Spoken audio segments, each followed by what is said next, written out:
ва боз гуфтем ки паспортҳои российскиро метавонанд аннулировать кунанд.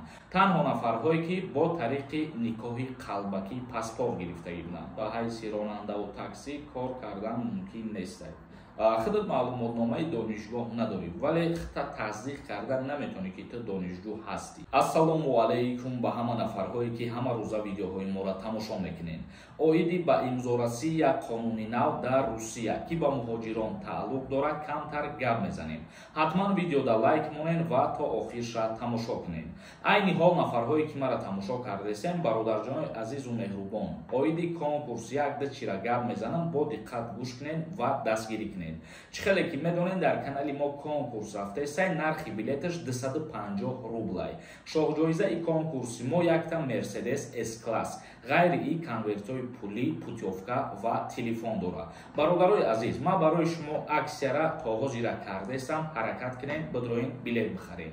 با 500 روبل 5 دونه بلیت با 1000 روبل 10 دونه بلیت هم میتیم. در این پران نمرای زبربانک های.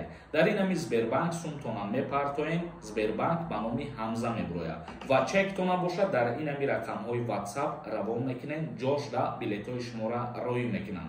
برادرای عزیز کنکورس بلیتی بسیار نداره خودتون میدونین این چیزا آخری بلیت ها اومدگی با همین خاطر بختونا بسنجین که بعد گرنی پشیمون میشین حرکت کنین. خب تماشابینان عزیز ما با شما خاطر رسان میکنیم که چند روز پیش ما ویدیو کرده بودیم و گفته بودیم که شروع کرده از 26 اکتبر قانون نو در روسیه قوه قانونی خودش پیدا میکنه. اویدی گرفتن شهروندی روسیه و باز گفتیم که پاسپورت‌های روسیایی را میتونن انولировать کنند. خب الکی این موضوع شروع شده در فدراسیون روسیه.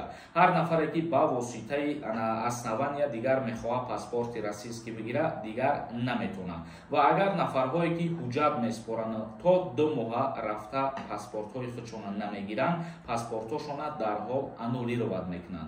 در حالتی که شما از نو حجت پیشنهاد میکنین و پاسپورت شما بعدا تیار میشود شما با سری پاسپورت هم نمیگیرین پاسپورت را انولировать میکنن این یکمش میباشه و باز دویم حالت انولировать کردن پاسپورت ها اوید قانونی نوی فدراسیون روسیه. هر نفری که با طریق فیکتیوی برک زکس کردگی بود الکی ویها در روی خط فدراسیون روسیه هستند یعنی که در باز دن فدراسیون روسیه هستند چون که وقتهای آخر در همین موضوع ریدها تشکیل کردگی بودند و یک بار همه را جمع آوری کرده پاسپورت هاشون انولировать میکنند. تنها نفرهایی که با طریق نکاحی قلبکی پاسپورت گرفتگی بودند. در موضوع با واسطه پدر مادر همسر گرفتن شهروندی روسیه یک موضوعی دیگه هم با شما میفهمونم با دقت گوش کنین. اگر شما پیش از همین قانون به امضا رسیدن با واسطه همسر با واسطه پدر یا با واسطه مادر حجت پیشنهاد کردگی بدین او حجتای شما قبول میشود و شما پاسپورتتون را پلوچت میکنین با واسطه پدر مادر یا که همسر ولی شروع کرده از همین روز دیگر شما حجت سپارین. اگر با واسطه پدر با واسطه همسر یا با واسطه مادر حجت های شما قبول کردن نمی شود و با شما پاسپورت روسیایی با اسنوانی داده نمی شود. این از روز 26 اکتبر نویسندگی بود که قوه قانونی خودش پیدا میکنه ولی امروز ما یک نوستی و جستجو کردیم خواندیم اینفورماسیا را الکی از روز دوشنبه نویسندگی بود. دوشنبه پگاه می شود. از پگاه یگان کس دیگر با یگان اسنوانی پاسپورت گرفتن نمیتونه و از پگاه الکی انولировать کردن پاسپورت‌های روسیایی را با طریق فیکتیو برک ها سر میکنند. تماشابینان عزیز و گرامی قدر اکنون کامنتاریا ها را میخونیم و با سوالات شما جواب میگردونیم با دقت گوش کنین. با همتون یک نفر را توصیه میتیم گرانیتای قزاقستان آدم میبره.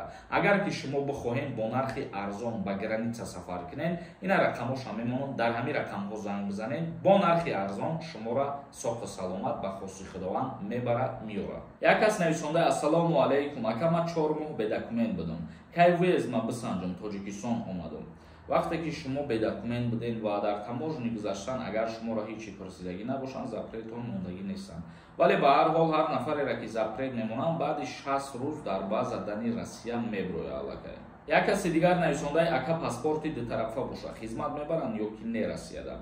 اگر که در روسیه پاستین رجیستراسیون نداشته باشی نه به خدمت دعوت نمیکنن. یک کس دیگر نویسنده اکا اگر گراجانین روسیه باشی اما پروای تاجیکی قطعی میتونی کار کنی تاکسی ба праваи тоҷикӣ кору фаъолият кардан ба ҳайси ронандаву таксӣ кор кардан мумкин нест. Суҳбатулло нависондай: ака ассалому алайкум, як хизмат кунем.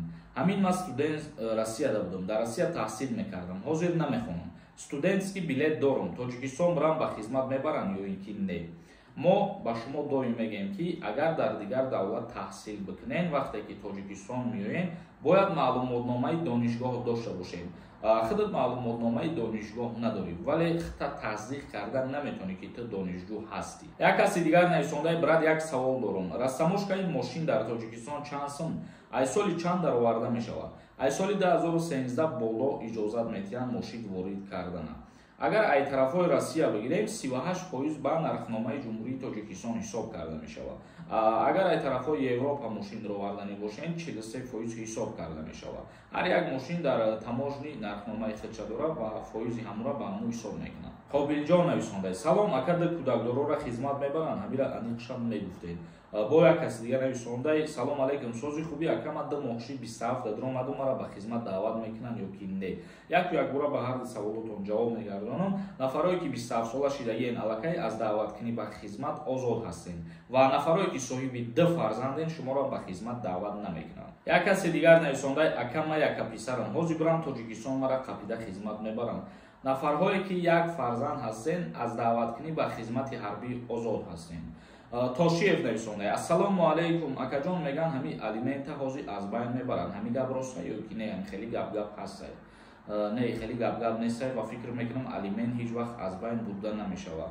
Дар ҳолати бекор кардани ақди никоҳ дар ҳама ҳолат алимент муқаррар карда мешавад барои фарзанд аз ҷониби падар.